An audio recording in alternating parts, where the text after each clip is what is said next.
Quintero, Hernando de Jesús Castaño Castaño, Octavio de Jesús Gallego Hernández, Orlando de Jesús Muñoz Castaño, Andrés Antonio Gallego Quintero, Leonidas Cardona Giraldo, Javier de Jesús Giraldo Giraldo.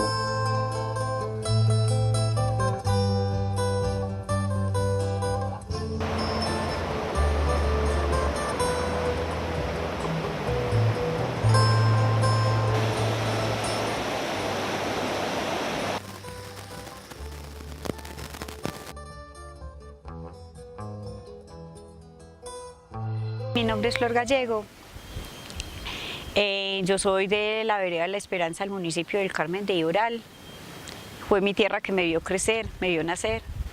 En el año 1996, cuando solo tenía 2 años, la vida era diferente. En la vereda La Esperanza mi familia se divertía al llegar la tarde. Lo que era anteriormente La Esperanza, antes de, o sea, en los años 80, antes de 1991. Se veía una paz, el miedo era que uno se encontraba una culebra, que le picaba, pues sí, que iba por un potrero, la vaca o el toro lo cachaba, sí.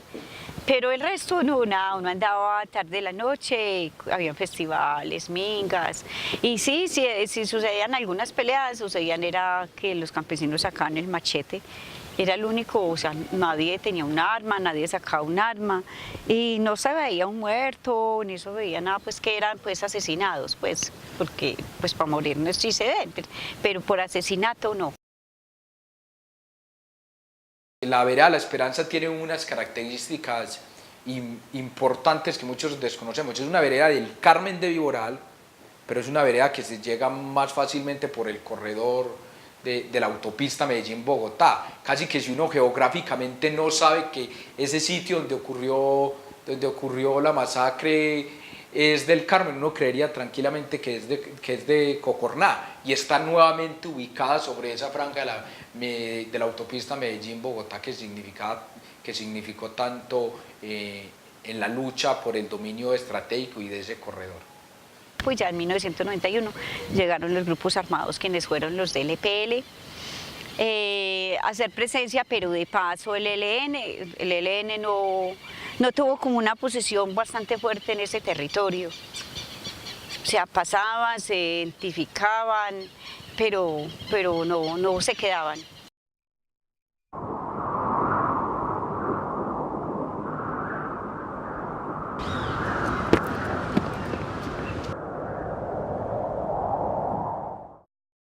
Y ahí empezaron ya los asesinatos, a aparecer campesinos asesinados, que eran asesinados, se escuchaban que unos, pues que paramilitarismo, pero se decía que era la misma guerrilla que los había asesinado. La sola palabra y el solo concepto de violencia en la teoría sociológica tiene varias acepciones. Si uno lo toma, digamos, desde los planteamientos de Carlos Marx, ¿qué dice Marx? Marx dice, el sistema capitalista es violento por naturaleza, y cuando comienza a hacer el análisis del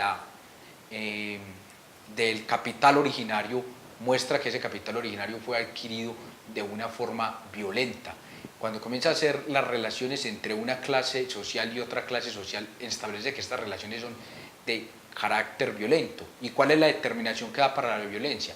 La violencia es la partera de las nuevas y viejas sociedades.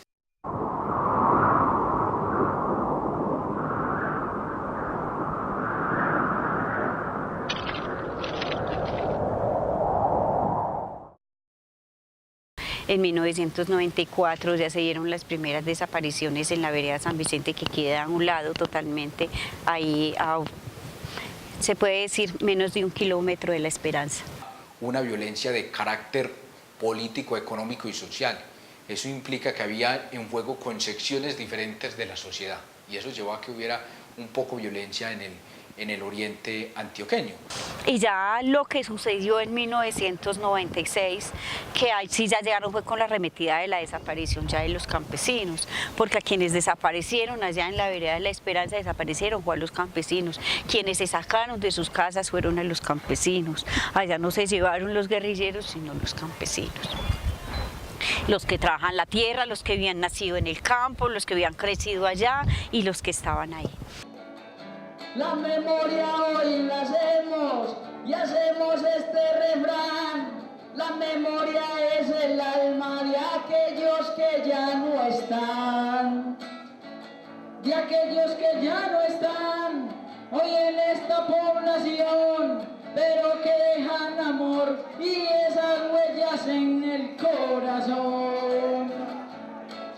Fueron desaparecidos que cultivaron la tierra y fue un acto inhumano, gente humilde de esta tierra. Es ese campesinado que es golpeado fuertemente por la violencia, es el que viene a las ciudades a alimentar los cordones de miseria. Y ahí se realiza una doble acción de desplazamiento que no se ha profundizado tampoco ni se ha estudiado bastante. Y es, vamos a poner un ejemplo sencillo para poder explicar esta doble acción violenta que se realiza sobre el campesino una vez se expulsa de la tierra. Yo tengo 30 años. Mis papás de raíces campesinas, nacidos en San Francisco, vivieron allá, desarrollaron toda su vida. Yo me vine a los 12, 11 años de San Francisco. Quiere decir que yo en Marinilla desarrollé toda mi juventud y todo mi vínculo social y afectivo. Yo en este momento no tengo un vínculo social y un tejido fuerte que me una con ese pueblo del cual me vine. ¿Esto por qué es importante decirlo? Porque es un arraigo soterrado que se está presentando. Entonces, mi padre, que tiene un vínculo, no quiere vender, digamos, la propiedad que tiene en San Francisco, pero yo, que ya establecí mi vínculo social, la vendo fácilmente, porque yo digo, no, pues por lo que me den por él me sirve para montar un negocio acá. Entonces, romper ese vínculo generacional con la tierra hizo que muchas generaciones nuevas o muchas generaciones de jóvenes vayan vendiendo esa tierra y la vendan por cualquier precio, la vendan a cualquier baratija. Eso ha hecho que otros puedan acumular grandes extensiones de tierra. 22 de junio llegan a la vereda otra vez los paramilitares a las 6 de la mañana, se llevan a los padres del niño, que Freddy y la esposa, que hacían unos escasos 20 días vivían en la vereda. Ellos eran personas que habían llegado de los lados de Urabá.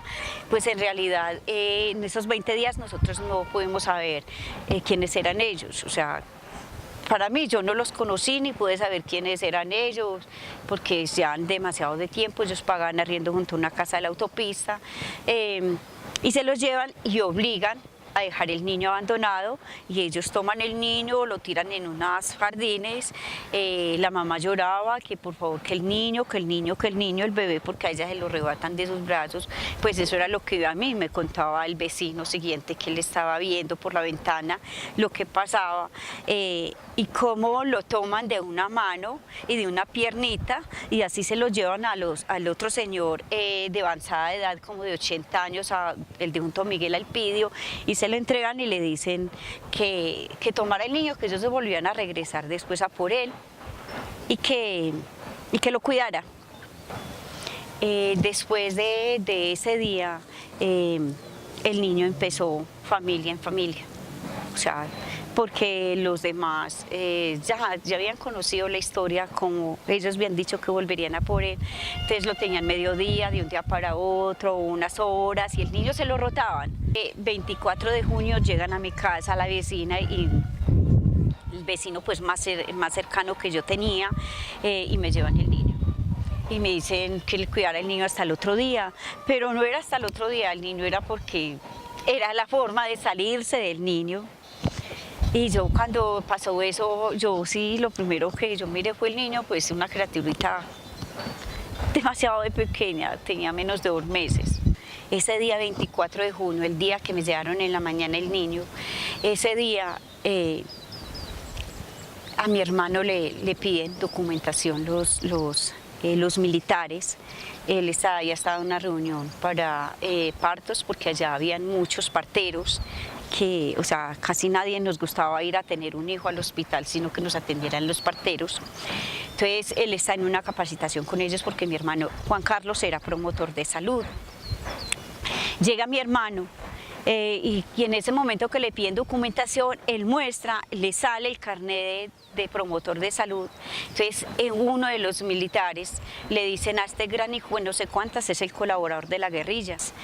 27 de junio llegan los paramilitares, los militares, y arremeten contra la vivienda de mi papá.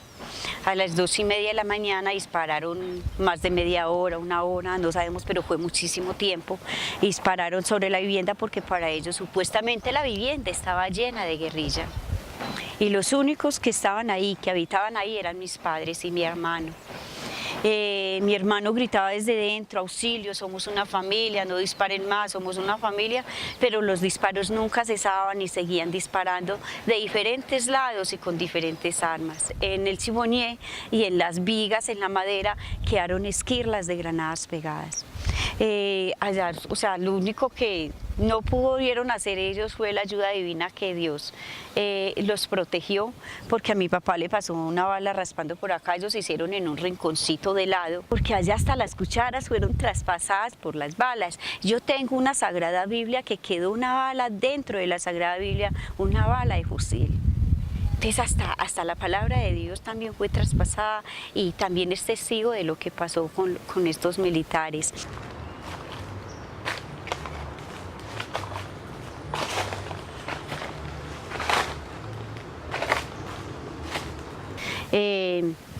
El día 9 de julio ya fue que llegaron a mi casa, 5 hombres fuertemente armados, llegaron a la casa y de una pues llegaron por diferentes partes con los fusiles. Cuando los tiraron así, los voltearon, ya los tenían para nosotros desasegurados y apuntándonos a nosotros. Mi esposo había acabado de llegar del trabajo, él estaba trabajando en un cañadosal. Y estaba tomándose una aguapanela con quesito y arepa. Y yo le estaba dando al otro niño que tenía 3 añitos, yo le estaba dando a él también. Y en esas llegan esos hombres, entonces mi esposo le dice, muchachos, ¿qué pasó? Entonces los tipos inmediatamente dicen, ¿dónde está el muchachito?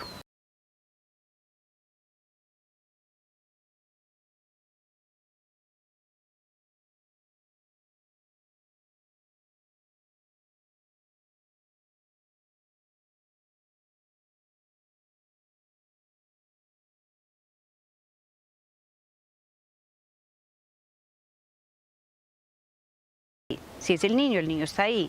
Entonces, cuando yo dije así, el otro salió de adentro, ya había estado adentro y dijo, sí, aquí está. Entonces me dice, sí, porque tienen ese niño aquí, no sé cuántas, entonces nos trataron de guerrilleros. Entonces, me dicen, vaya, arregle el niño, que nos lo llevamos el muchachito. Yo le digo, ¿para dónde lo van a llevar? ¿A qué nos lo llevamos? Que para donde el papá.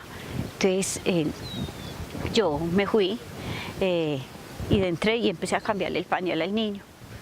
Cuando yo le estaba cambiando el pañal al niño, yo no tenía un fusil aquí en mi pecho, sino que se asoma otro con una metralleta o yo no sé qué sería eso, por la ventana y me la pone también así a mí, como si yo le estuviera colocando al niño una bomba o algo, no sé.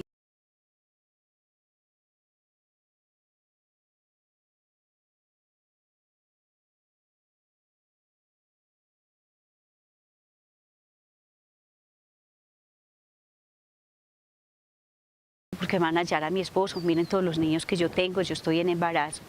Entonces cuando yo les dije eso a ellos, entonces me dicen, no, él va hasta allá abajo, él ya vuelve. Entonces empecé a decirles de la llevada de mi hermano y yo a llorar y a decirles de la llevada de mi hermano que se lo habían llevado hacía 2 días, que él era promotor de salud y que no sé qué, antes los tipos ya me dijeron que no, que... me dicen, no, esa era que tenía que ver con la guerrilla, era un colaborador, era guerrillero.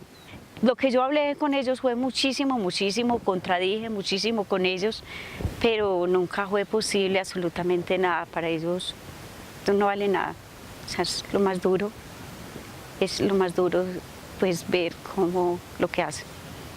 Y algo más duro fue cuando yo ya veía a mi esposo que cogió el niño y el bolso con el tetero y las medicinas. En ese momento que ya mi esposo sale y me dice, mija, hasta luego, cuídese mucho. Eso fue lo más duro porque yo no tuve palabras para decir. O sea, lo único que yo le dije a él fue, que le vaya muy bien, que la Virgen lo acompañe. Yo no pude ya, o sea, ya yo no podía hablar, ya no me daba, ya no era capaz. El niño, el que quedó de 4 añitos, era uno de 5 años y medio, 4 años, 3 años y 16 meses y 2 meses y medio de embarazo. Entonces fue situaciones muy duras ver cómo ese niño de 4 años lloraba pegadito de las piernas del papá y lloraba y decía, papi, yo me voy contigo, y coge uno de esos y lo coge la cabeza y usted chino va por allá y lo tira durísimo.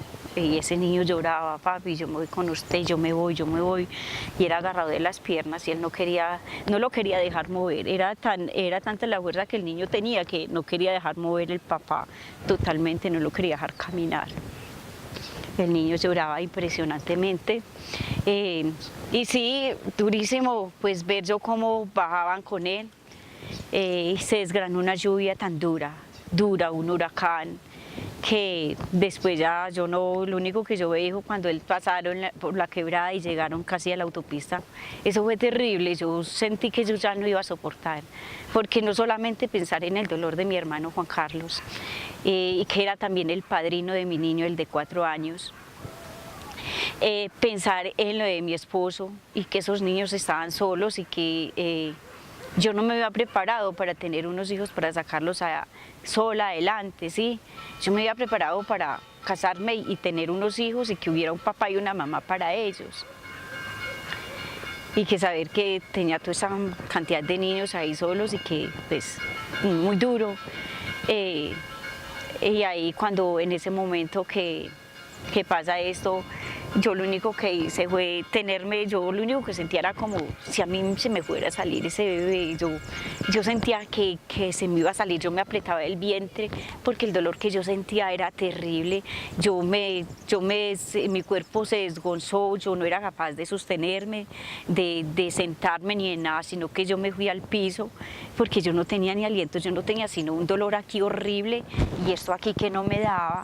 Y yo pensaba tanto en la desaparición de mi hermano, que hacía 2 días que ya se me habían llevado a mi esposo y que me cuentan que el otro hermano se me lo habían llevado.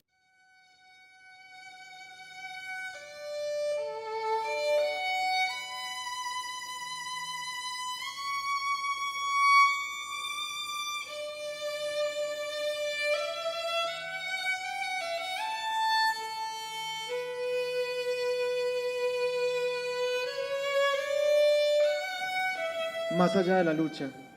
Cada recorrido como el primer día, de buscar inicialmente al vecino, ir buscando ese espacio de articulación de familiares, amigos y testigos, acercándonos y fortaleciéndonos en las denuncias, en recorridos de memoria construidos con verdad y dignidad.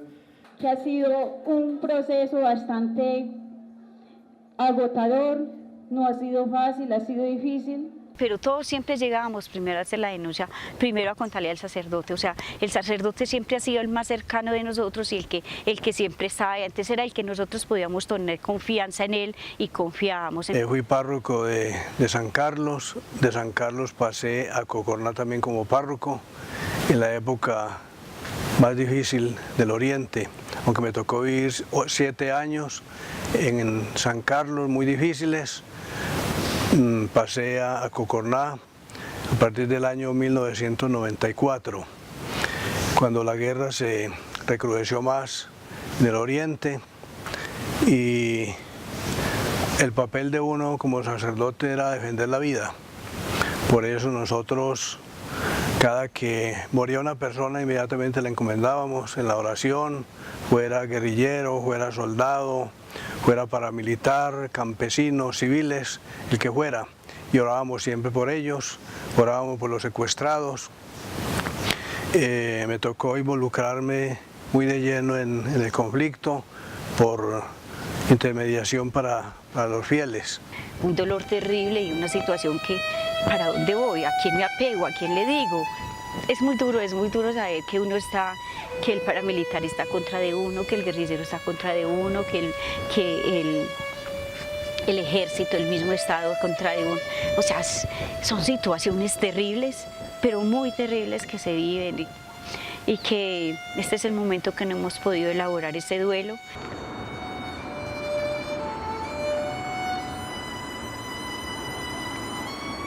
pues uno podía comprobar que era prácticamente éramos los sacerdotes las únicas personas a los que ellos acudían con confianza y se podían desahogar y que podíamos escucharlos, porque en general había mucha desconfianza, había mucho temor, mucho miedo.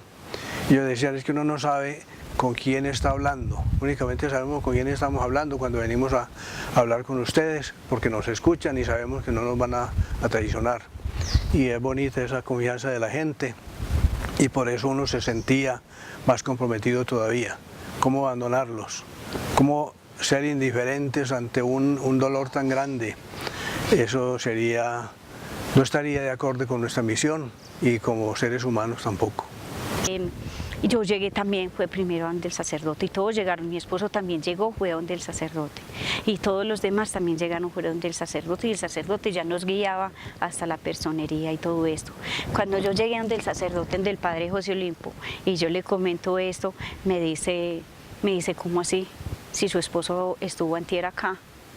O sea, mi esposo estuvo hablando con él, que antes le dijo, deme la bendición, padre, porque mire, si a mi cuñado se lo llevaron, que era toda una buena persona. Eso mismo va a pasar con cualquiera de nosotros, estamos en un peligro total. Padre, deme la bendición.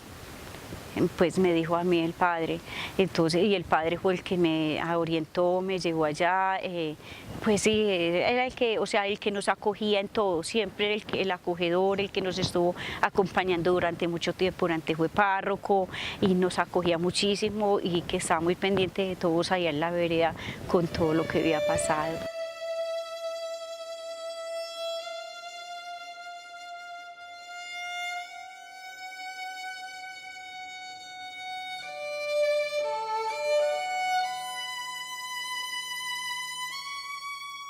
Pues yo tuve mucho tiempo que yo tenía mucho odio con esta gente, yo tenía mucha rabia, era cosa muy dura.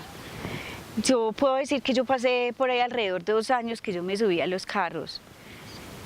Yo no era capaz de reírme con nadie, yo no era capaz de reírme con nadie. Yo no les deseo nada malo, no les deseo nada malo, no tengo rabia con ellos, pues como sentir esa ira que los veo que me dañaron el día, que estoy en una audiencia, que el dolor sí se siente por los familiares desaparecidos y por esa impunidad, y lo que se siente, sí se siente una impotencia de sentir como ellos son 20 años, que ellos llevan, que no nos que han querido contar la verdad, son 20 años que ellos han venido mintiéndonos, que siempre nos dicen una y otra cosa que no ha sido verdad. Entonces para nosotros es otra situación, pero esto no implica que el día que yo encuentre a mis familiares, que ese día sea el día que ya todo se lleve al olvido, eso es una Colombia y eso son unas víctimas que lo único que se espera es que la historia se vuelva a repetir.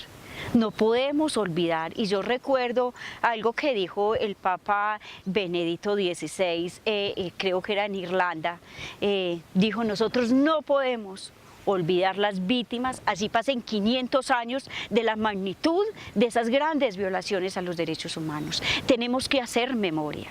Y yo creo que eso es lo que nosotros tenemos que hacer. La memoria es parte de la reparación, la memoria es parte de la rectificación de las víctimas, pero la memoria también es parte de que esto pasó, tenemos que evitarlo y tenemos que mirar cómo esto no vuelve a suceder en ninguna parte del país ni en ningún ser humano en nuestro país. El perdón no es un deber y es una obligación, y que tú tienes que perdonar para que las cosas queden bien, ¿sí? Y el perdón también se da desde la verdad, la justicia, esa es una de las bases principales también para el perdón, para poder ir subsanando, ¿sí?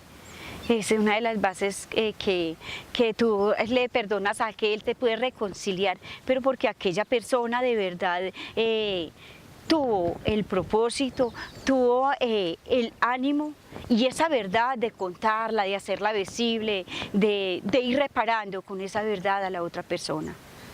O sea, y de reparar, de sentirse que le ha hecho un gran daño a ese otro ser, pero que también ha cometido un gran error. O sea, también desde esa base también depende ese perdón de ese victimario, ¿sí? No solo como personas prácticas, sino también como creyentes debemos perdonar. El odio es el anticipo del infierno, entonces hay que perdonar, y más teniendo en cuenta que todos nosotros hemos sido perdonados. pero no únicamente para que cojamos fila y nos sigan perdonando, sino para que nosotros hagamos lo mismo con la gente, con las personas que nos han ofendido. Hay que perdonar y reconciliarnos, porque no basta el perdón sin la reconciliación queda incompleto. La reconciliación es algún gesto de buena voluntad con la persona que nos ofendió, por la cual estamos manifestando con gestos que le brindamos nuestro perdón. Eso sirve de consuelo y sanación no solo para uno, sino también para el verdugo. Pero el olvido sí es otra cosa, porque no estamos hechos de comino crespo ni de piedra, sino que nosotros recordamos. Pero lo importante es que después del perdón y la reconciliación, recordemos, pero sin amargura, sin dolor, sino ya con serenidad, poniendo en manos de Dios ese pasado que nunca volverá. No podemos quedarnos en el pasado. El pasado se deja en manos de Dios y seguimos para adelante. El que se queda en el pasado no progresa, de ninguna manera puede progresar, se estanca. Durante muchos años, desde el movimiento social hemos dicho ni perdón ni olvido, y eso no significa venganza. Hemos planteado por justicia, más que perdón, y esa justicia tampoco significa un hecho meramente de carácter punitivo o carcelario como está en este momento en el escenario político. Ahí necesito un poco introducir 4 conceptos básicos para poder explicar, 3 conceptos que anteceden para poder explicar un cuarto, que es el de justicia, que es lo que se ha venido reclamando desde el movimiento social, el concepto de verdad, justicia, garantías de no repetición y reparación. Cuando hablamos del concepto de verdad, no estamos hablando del chisme de barrio, que a Pedrito Pérez le cuenten que Carlitos, un muchacho que nació en un barrio pobre de Medellín, se montó en una KMX mal organizada y aló un gatillo y mató a alguien. Eso es un mero chisme. Verdad es que nos digan a quién benefició ese crimen. Un poco con la masacre de La Esperanza, verdad no es que nos digan el nombre de los 4 o 5 paramilitares que fueron y accionaron el arma sobre estas víctimas. Verdad es que nos digan a quién benefició en ese momento esa masacre de la vereda La Esperanza. ¿Cuál era el proyecto político que ayudó a consolidar esa masacre de la vereda La Esperanza? Una vez que se nos diga eso, justicia es que los beneficiarios de esa masacre paguen en cualquiera de las formas de la justicia. Muchas veces también se han dicho las víctimas, queremos más verdad que justicia. Entonces, ¿qué es reparación? Reparación es volver al estado actual. Si lo que hizo esa masacre de la vereda La Esperanza fue aminorar el movimiento social y las justas luchas que en esos momentos hacían esas personas, pues la reparación es que debe volver a su estado. El Estado debe garantizar a su estado pasado. El Estado, ya como institución, debe garantizar que nuevos movimientos sociales surjan con esas reivindicaciones. Y pues garantías de no repetición es que no vuelva a suceder. Entonces nosotros decimos ni perdón ni olvido. Nosotros no podemos olvidar que allá hubo unos campesinos, unos líderes sociales que fueron asesinados. No podemos perdonar. Y cuando decimos que no podemos perdonar, no es salir a buscar la venganza, es salir a buscar la justicia en cualquiera de los términos o las excepciones que se puedan llegar a dar. Entonces, el perdón y el olvido no están de la mano. El perdonar no es que yo tengo que olvidar.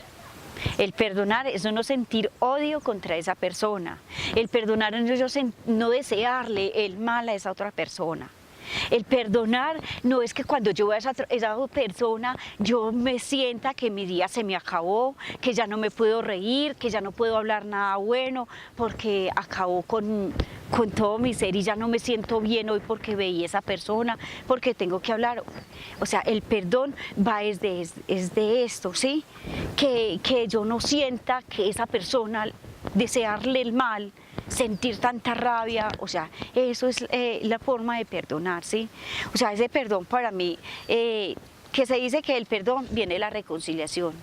Y yo digo, perdonar, pero la reconciliación se puede dar, el perdonar yo lo puedo hacer. Y no es fácil, porque perdonar es muy difícil, es muy difícil. Yo lo digo porque yo tuve esa experiencia, que no es nada fácil.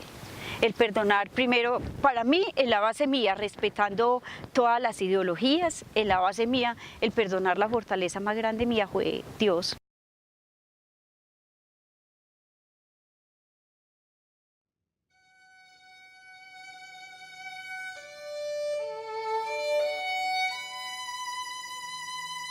El día que yo llegué y me arrodillé ante el Santísimo, ante nuestro Señor Jesús sacramentado, a entregarle estos señores, fue terrible. Yo lo único que les puedo decir, el demonio me quería revolcar, sí.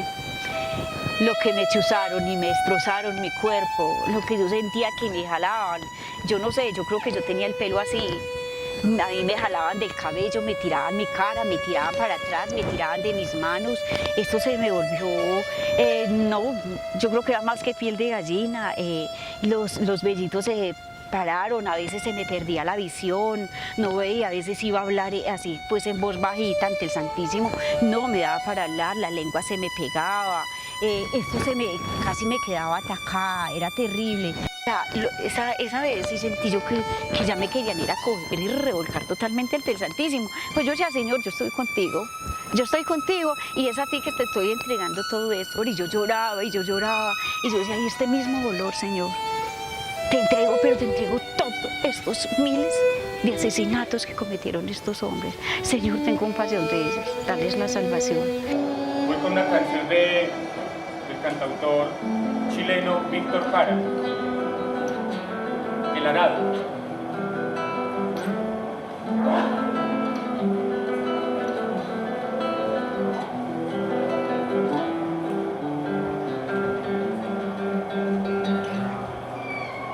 Aprieto firme mi mano y hundo el arado en la tierra. Hace años que llevo en ella, ¿cómo no estará rota?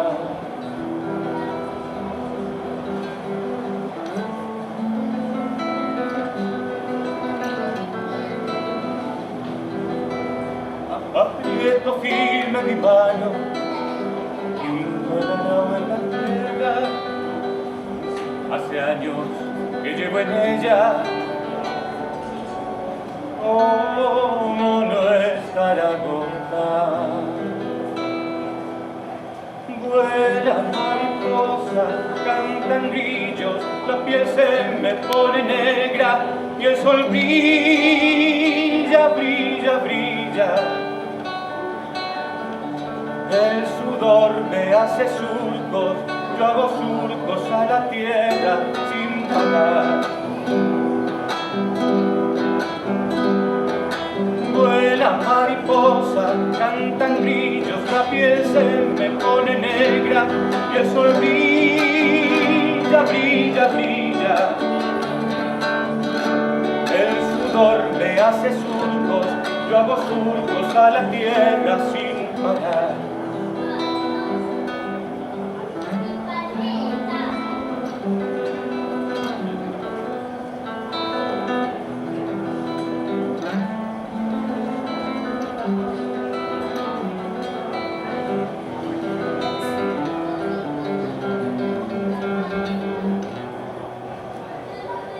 Aprieto bien la esperanza cuando pienso en la otra estrella.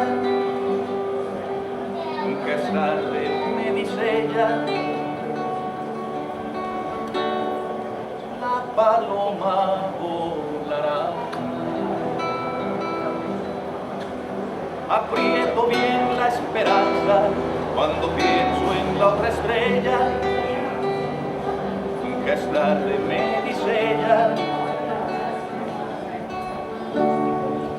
la paloma volará.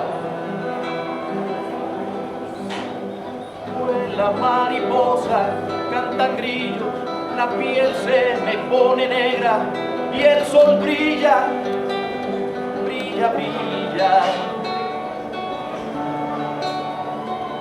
Cuando viene atardeciendo, en el cielo apareciendo una estrella. nunca es tarde, me dice ella, la paloma volará, volará, volará. Como lluvia apretado, traigo el pecho esperanzado porque todo cambiará.